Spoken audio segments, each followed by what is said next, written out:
guys, perkenalkan nama aku Rafita Emi Kurniawati dengan NIM 230208195 dari kelas 23A5 Program Studi S1 Keperawatan dari Universitas Duta Bangsa Surakarta. Jadi, di sini saya akan membuat video tentang komunikasi terapeutik antara perawat dengan pasien remaja. Sebelum lanjut ke videonya, saya akan menjelaskan apa sih yang dimaksud dengan komunikasi terapeutik itu. Berikut penjelasannya. Pengertian komunikasi terapeutik. Komunikasi terapeutik adalah komunikasi yang direncana untuk tujuan terapi, dalam rangka untuk membina hubungan antara perawat dengan pasien. Berikutnya, ada macam-macam komunikasi terapeutik. Yang pertama, komunikasi terapeutik pada anak. Yang kedua, komunikasi terapeutik pada remaja. Yang ketiga adalah komunikasi terapeutik pada dewasa. Yang keempat adalah komunikasi terapeutik pada lansia. Berikutnya ada tahap-tahapan komunikasi terapeutik. Yang pertama ada tahap prainteraksi, dan yang kedua ada tahap orientasi, dan yang ketiga ada tahap kerja, dan yang terakhir ada tahap terminasi. Sebelum melakukan tindakan, kita akan alat terlebih dahulu. Yang pertama ada tensimeter, yang kedua ada stetoskop, yang ketiga ada hand sanitizer, dan yang terakhir ada masker. Sebelum kita pergi ke rumah klien, jangan lupa memakai masker. Setelah itu, jangan lupa juga untuk memakai hand sanitizer.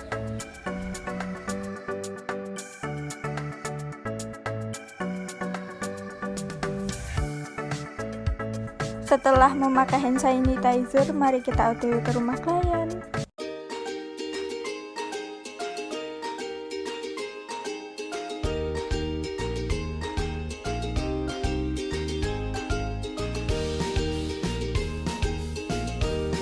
Ini sudah sampai. Ikut aku yuk.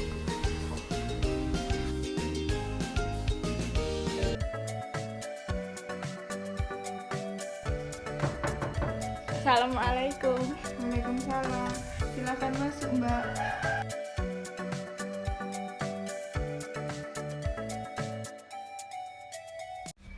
Permisi Mbak, perkenalkan nama saya Rafita Emi Kurniawati dari program studi S1 Keperawatan dari Universitas Duta Bangsa Surakarta. Baik Mbak, jadi tujuan saya datang ke sini untuk menanyakan tentang riwayat kesehatan yang dialami Mbak ya.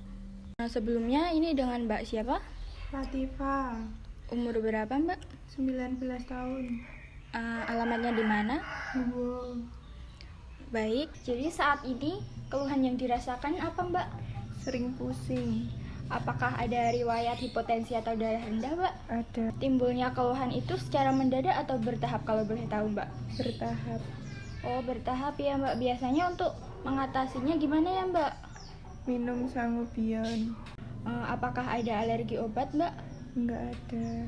Baik, kalau begitu saya lanjutkan untuk memeriksa tanda-tanda vital dengan menensi Mbak ya Mbak.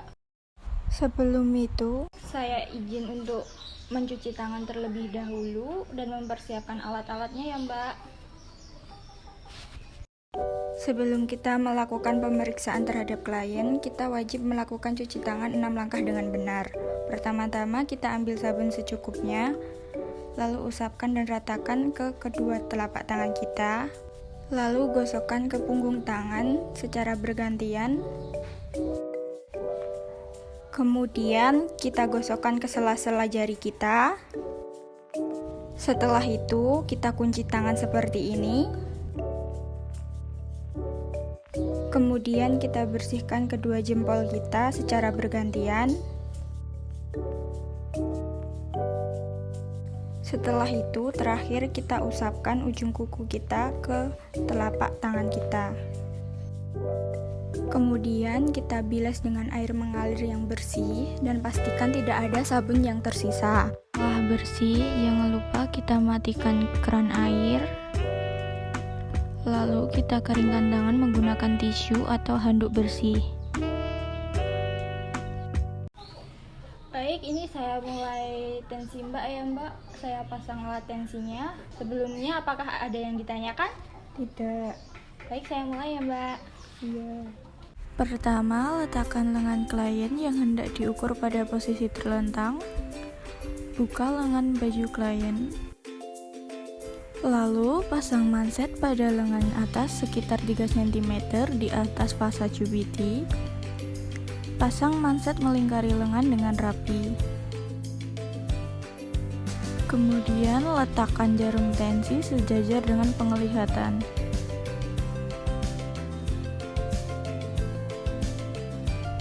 Pasang stetoskop, kemudian letakkan diafragma stetoskop di atas arteri brachialis. Tentukan denyut nadi arteri radialis menggunakan 3 jari tangan. Sebelum memompa balon udara manset, tutup katup terlebih dahulu dengan mengunci rapat skrup. Lalu pompa balon udara manset sampai denyut arteri radialis tidak teraba. Pompa terus sampai manometer setinggi 30 mm Hg di atas tekanan sistolik. Kemudian kempeskan balon udara manset secara perlahan dan berkesinambungan dengan memutar skrup pada pompa udara berlawanan arah jarum jam. Setelah itu, copot stetoskop, buka manset dari lengan klien, kemudian beritahu hasil pemeriksaan kepada klien.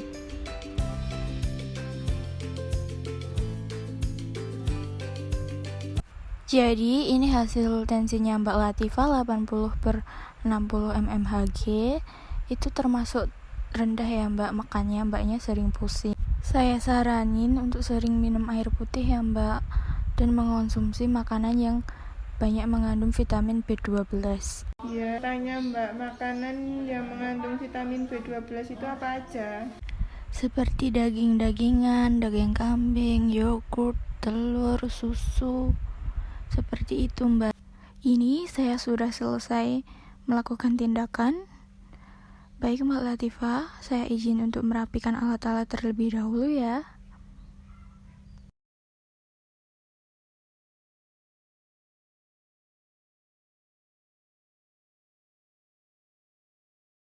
Saya pamit izin untuk pulang. Semoga lekas sembuh ya Mbak. Halo guys. Jadi di sini saya akan menjelaskan tentang apa sih pengertian dari hipotensi atau tekanan darah rendah itu. Berikut adalah penjelasannya. Tekanan darah atau tensi adalah tekanan darah yang dialami pembuluh darah arteri ketika darah dipompa dari jantung ke seluruh tubuh. Tekanan darah yang normal berkisar antara 90/60 sampai 120/80. Angka yang di atas disebut sistolik, yang menunjukkan tekanan saat jantung memompa darah ke seluruh tubuh. Sedangkan angka yang di bawah disebut diastolik, menunjukkan saat jantung dalam keadaan istirahat atau saat terjadi pengisian darah ke jantung. Salah satu jenis gangguan tekanan darah yaitu hipotensi. Hipotensi atau tekanan darah rendah yaitu tekanan darah yang di bawah nilai normal. Kasus hipotensi atau tekanan darah rendah lebih jarang terjadi dan biasanya ada hal yang mendasari munculnya hipotensi, misalnya seperti dehidrasi atau kekurangan cairan, perdarahan hebat, penyakit tiroid, atau efek samping obat. Hipotensi juga biasa dialami ibu hamil, atlet, atau orang yang rajin olahraga. Kalau tidak bergejala, sebenarnya hipotensi tidak perlu penanganan lebih lanjut. Tapi hipotensi yang bergejala pusing, mata berkunang-kunang, mual, muntah, lemes, sampai pingsan tidak bisa dianggap remeh. Jika tekanan darah turun drastis secara tiba-tiba, bisa bikin tubuh tidak bisa mendapatkan oksigen yang cukup, maka akan beresiko menimbulkan kondisi yang berbahaya dan mengancam nyawa. Jadi, jangan lupa cek tensi secara rutin untuk memantau kondisi kesehatan.